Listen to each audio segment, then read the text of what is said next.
We normally use an induction cooktop when we're inside the van, but when we want to conserve battery, we ended up going with the Spark butane stove, but we wanted something that also would work with propane. So we ended up getting the GasOne butane propane dual stove. There's 3 reasons we actually wanted to switch out the stoves. And the funny thing is they actually look a lot alike, but they're not. So the problem with butane is that it doesn't work very well in cold temperatures, and we have failed using it. We were camping one time and it was like 10 degrees. It would not light. Now with propane, on the other hand, you can use this actually down to -44, I think it is. So pretty cold temperatures. And the second reason was more BTUs, AKA a hotter stove. We're going from 10,000 to 15,000. Of course, 10,000 is good, especially like with our Omnia oven. You can use it so low cooking, but with this, we're gonna be able to sear and fry at that hotter temperature. And the third problem is price. Butane canisters can be expensive, especially compared to refilling the propane tank. Of course, butane does have its purposes and it makes it compact, especially if we have to use it in the van. But primarily, we're going to be using propane. You have found Explore Trek Adventure with Kelly and Greg. We cover everything camping, from backpacking to adventure vans.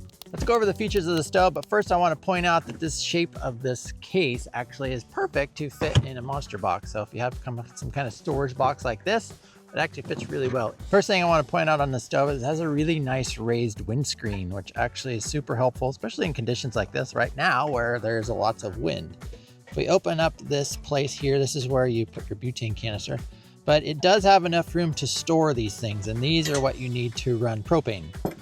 To load the fuel canister for butane, it's just like any normal butane canister. You load it in, you push that lever down, that loads it, you turn it, there you go.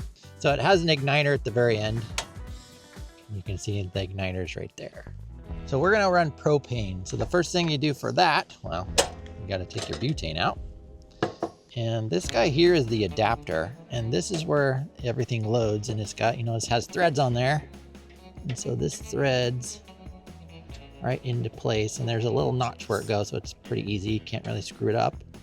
And then when you close this, you can see that it's exposed right there. We're gonna plug this into the cable first.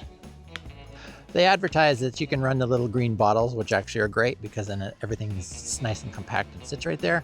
But I picked up this hose. This hose did not come with this stove, but this gives you the ability to run an external tank down there.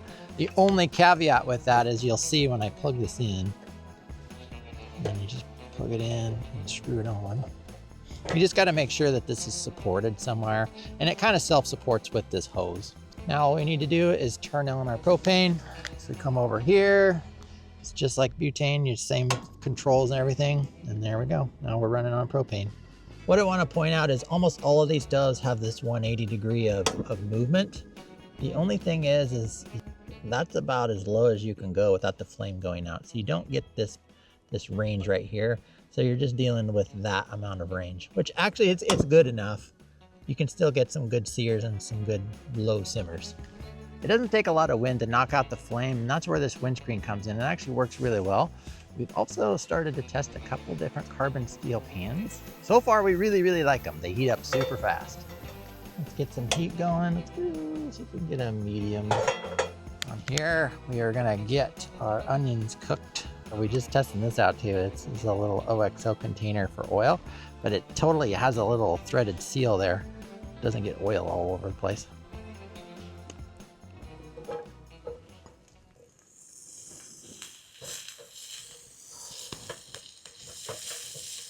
If you guys cook with carbon steel pans like these, do you have a favorite brand? We did some research when we picked up ours, but I'm very curious on what you guys like.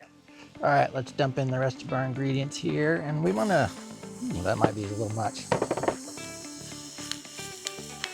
A little bit of curry powder, garlic, and a little onion salt.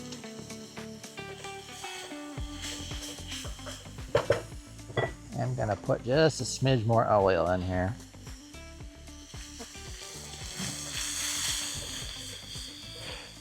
So you can see with this stove, it's pretty easy to get a nice char on stuff. So the stove gets plenty hot.